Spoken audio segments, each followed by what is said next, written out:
சிவா திருச்சிற்றம்பலம் தென்னாடுடைய சிவனை போற்றி எந்நாட்டவர்க்கும் இறைவா போற்றி.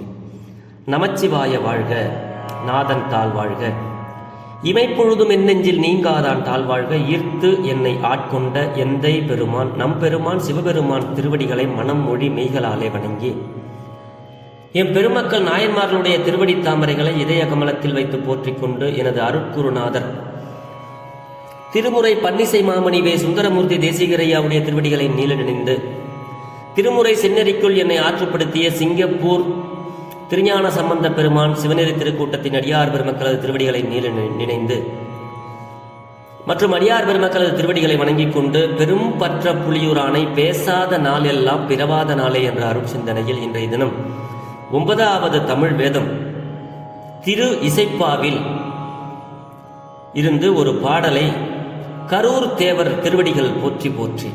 கரூர் தேவர் சுவாமிகள் தஞ்சை ராஜேச்சரம் என்ற பதியிலே அருளிய ஒரு பாடலை சிந்திப்பதற்கு இன்றைய தினம் இறைவன் ஈசன் நமக்கு திருவருள் அருளியிருக்கிறார். அன்பர் பெருமக்களே, சிவபெருமான் ஒரு எளிமையான கடவுள். நீங்க அவனை மனசால நினைச்சு அவனுடைய புகழெல்லாம் நீங்க திருமுறைகளை பாடிக்கிட்டு அவன் மீது நீங்கள் பற்று வைத்தீர்களே ஆனால் அவன் எளிமையாக உங்களது உள்ளத்தில் குடிகொள்வான். அதைத்தான் திருநாவுக்கரசு சுவாமிகள் நினைப்பவர் மனம் கோயிலாய் கொண்டவன் அப்படிம்பார். அப்படி ரொம்ப எளிமையாக நம்மளுடைய நெஞ்சுக்குள்ள இருக்கக்கூடிய கடவுள். ராஜேச்சரம் அப்படின்ற அந்த பதியில பெண்கள் எல்லாம் பூஜையில நடனம் ஆடி தன்னுடைய முத்திரையை காட்டுவாங்களாம்.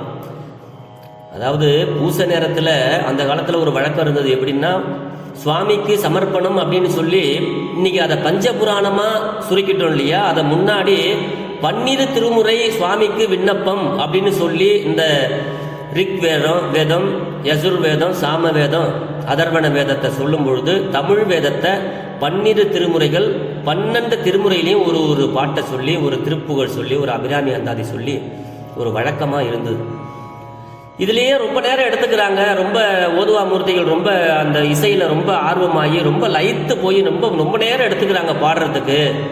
சுவாமியை பாடுற மகிழ்ச்சியில ரொம்ப நேரமா பாடுறாங்க, அது ரொம்ப நேரம் எடுத்துக்குது அப்படின்னு சொல்லிட்டு அருளாளர்கள்லாம் சேர்ந்து என்ன பண்ணாங்களாம், சரி ஒரு 50 புராணம் அப்படின்னு சொல்லி நம்ம சுருக்கமா கொஞ்சம் நேரத்தை சுருக்கி பாடிடலாம், அந்த பூஜை நேரத்துல பாடலாம்னு அவங்க எல்லாம் ஒரு முடிவுக்கு பஞ்சபுராணம் பாடுகின்ற முறை, 50 புராணம் பாடுகின்ற முறையை கொண்டு வந்தார்கள்.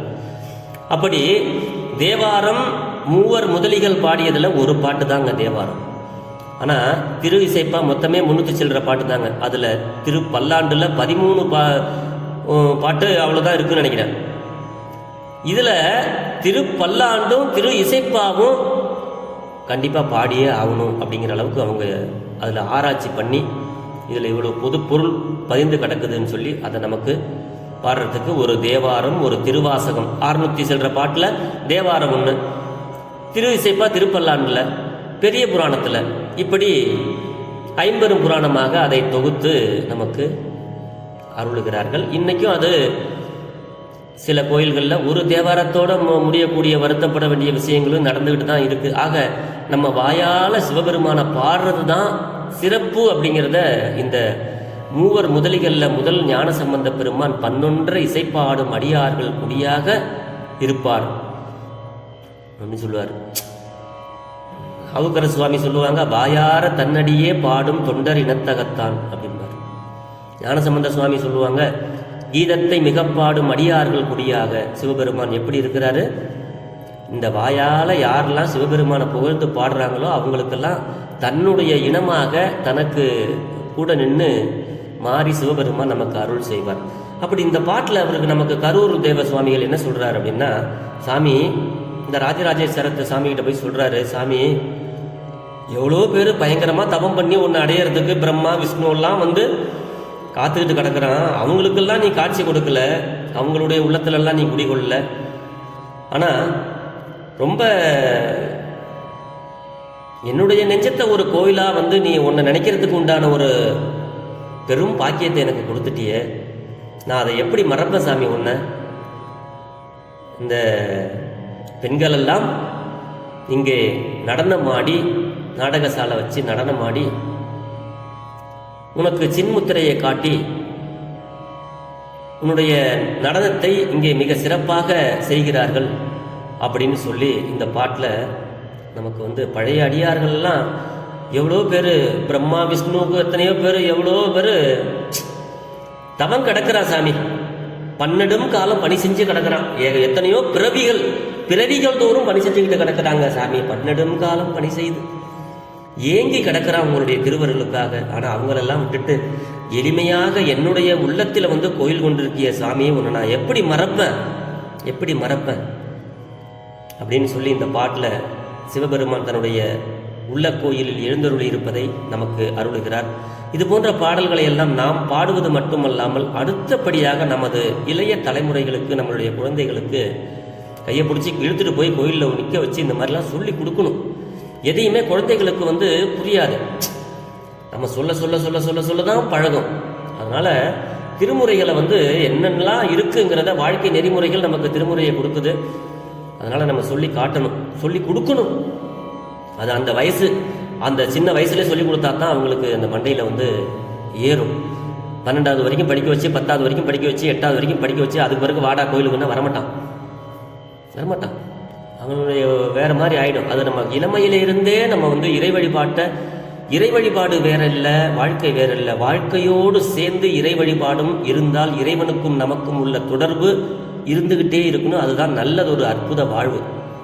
அதனால இந்த பாட்டில் சுவாமி என்ன சொல்றாருங்கிறத நம்ம அழகா சிறிய சிந்தனையாக, இது பஞ்சமத்தில் பாடுவது மரபு, ஆனால் ஆனந்த பைரவி ராகத்தில் அடியேன் உங்களோடு இந்த பாடலுக்கு பாடி பொருள் பகிர்கிறேன். ஆக பெருமான் எவ்வளோ பேர் இருந்தாலும் நம்ம உள்ளத்தால் அவரை ஒன்றிணைந்து அவருடைய பெருமையை, தேவார திருமுறைகளை பாடும் பொழுது, அவனுடைய அருளில் திளைக்கும் பொழுது தான் நம்மளுடைய உள்ளத்தை கோயிலாக கொண்டு நம்மிடையே எழுந்து அருளுகிறான். அப்படிங்கிறது தான் இந்த பாடலினுடைய கருத்து. திருச்சிற்றம்பலம்.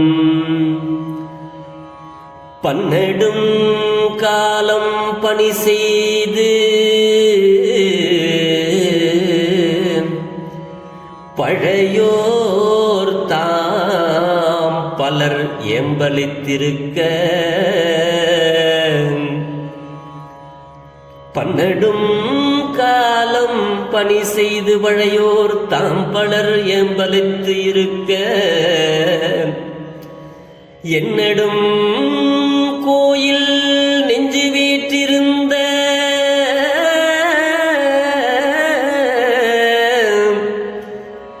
எளிமையை என்று நான் மறக்கேன். என்னடும் கோயில் நெஞ்சு வீற்றிருந்த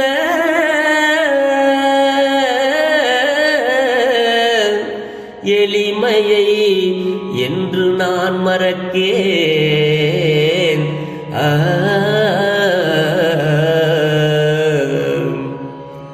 மின்னடும் புருவத்து இளமையில் அணையார் விலங்கல் செய் நாடகசாலை, இன்னடம் பயிலும் இஞ்சி சூழ்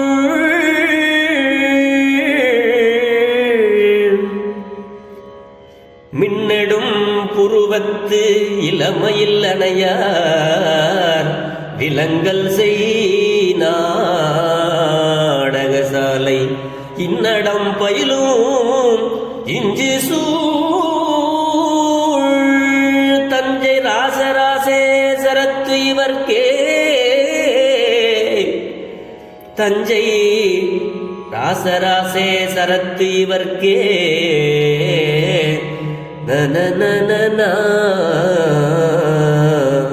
ராசராசேசரத்து இவர்க்கே. திருச்சிற்றம்பலம். இது ஆனந்த பைரவி ராகம். இந்த பாட்டுக்கு பொழிப்புரை என்ன சொல்றாரு தெரியுங்களா? நம்ம முன்னாடி சிந்திச்சிட்டோம், இப்ப சுருக்கமா. அதாவது, நீண்ட புருவத்தினை உடையராய் மின்னலை போன்று உடல் ஒளி வீசுகின்ற அழகான பெண்கள்.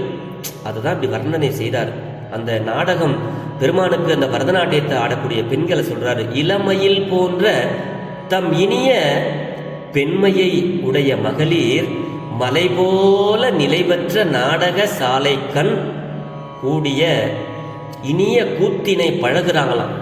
பெருமானுடைய அந்த நடனத்தை பழகுறாங்களாம். எங்க? தஞ்சை ராஜேச்சரத்துல.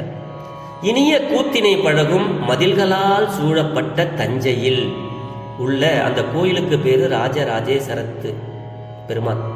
அப்படிப்பட்ட அந்த எம் பெருமான் அவருக்கு பற்பல ஆண்டுகள் திருத்தொண்டு செய்து பழைய அடியவர்கள் எம்பெருமான் திருவருளை வேண்டி வருந்தி இருக்கிறார்கள். அப்படி வருந்தி இருக்கவும், அப்படி இல்லை, அவங்கெல்லாம் அப்படி இருக்கும் பொழுது அடியனுடைய உள்ளத்தை எம் பெருமான் தன்னுடைய பெரிய கோயிலாக கொண்டு அதன் கண் வீற்றிருக்கும் அந்த சிவபெருமான் அவன் எளிவந்த தன்மையை அடியேன் எப்படி சொல்ல முடியும், யாது கூற வல்லேன் அப்படின்னு திகைத்து போய் சொல்றாருங்க. பெருமானே, எவ்வளோ பேர் என்னென்னமோ தவம் பண்றான், என்னென்னமோ தேவாரெல்லாம் பண்றாங்க, அப்படிலாம் பன்னெடும் காலமா 10-20 வருஷமா கூட சிவத்தொண்டு செய்யறாங்க. அவங்களுக்கெல்லாம் எளிமையா காட்சி கொடுக்காத நீ எளிமையாக வந்து என்னுடைய உள்ளத்தை நீ கோயிலாக கொண்டு எழுந்தருளி இருக்கிற இந்த தன்மையை, உன்னுடைய எளிமையான இந்த கருணையை நான் எப்படி சாமி கூற முடியும், கூற வல்லேன், என்னால எனக்கு சக்தி இல்லை அது சொல்றதுக்கு. அடியேன் யாது கூற வல்லேன், எப்படி சாமி நான் சொல்லுவேன், என்னால சொல்ல முடியல உன்னுடைய கருணையை அப்படின்னு சொல்லி வியக்குதல் போல இந்த பாடலை நமக்கு அருளி இருக்கிறார். அழகான பாடல், சிம்பிளாக நம்ம எல்லாம் பாடலாம். இது ரொம்ப கஷ்டமா இருக்குன்னு நம்ம வந்து வருத்தப்பட வேண்டாம். எளிமையா பாடணுமா, ஆனந்த பைரவி 2ஆம் தளத்துல இருக்கு, அதுல நம்ம பாடலாம். அப்படி எளிமையாக பாடலாம். 2ஆம் தாளம் ஆனந்த பைரவி. பன்னெடும் காலம் பணி செய்து பழையோர் தாம் பலர் ஏம்பலித்திருக்க, என்னடும் கோயில் நெஞ்சு வீற்றிருந்த எளிமையை என்று நான் மறக்கேன், மின்னடும் புருவத்து இளமையில் அணையார் விலங்கல் செய் நாடக சாலை, இன்னடம் பயிலும் இஞ்சி சூழ் தஞ்சை ராசராசேசரத்து இவர்க்கே, ராசராசேசரத்து இவர்க்கே. எளிமையா பாடலாம். இது போன்ற பாடல்களுக்கு பொருள் புரிந்து நாம் எல்லாம் சிவபெருமான் இடத்துல வேண்டி, இறைவா நீ என்னுடைய உள்ளத்தில் வந்து குடியிருந்தால் என்னுடைய வாழ்வு சிறக்கும், என்னுடைய உள்ளத்தில் வந்து எழுந்தருள வேண்டும்னு நம்மெல்லாம் வேண்டி வாழ்வில் நலம் பல பெற்று வளமோடு வாழ்வோம் என்று சொல்லி பெரும்பற்ற புலியூரானை பேசாத நாளெல்லாம் பிறவா நாளே என்ற அருள் சிந்தனையை நிறைவு செய்கிறேன். ஜெர்மனியில் இருந்து சிவபாலா. குறைவிலாத உயிர்கள் வாழ்க, மேன்மைகள் சைவ நீதி விளங்குக உலகமெல்லாம், இன்பமே என்னாலும் துன்பமில்லை, ஆளவாய் சிவனடியே சிந்திக்க பெற்றேன் நானே, ஆழ்க தீயது எல்லாம் அரண்நாமமே சூழ்க, வையகமும் துயர்திருகவே வாழ்க சீரடியாரெல்லாம். சிவா. திருச்சிற்றம்பலம்.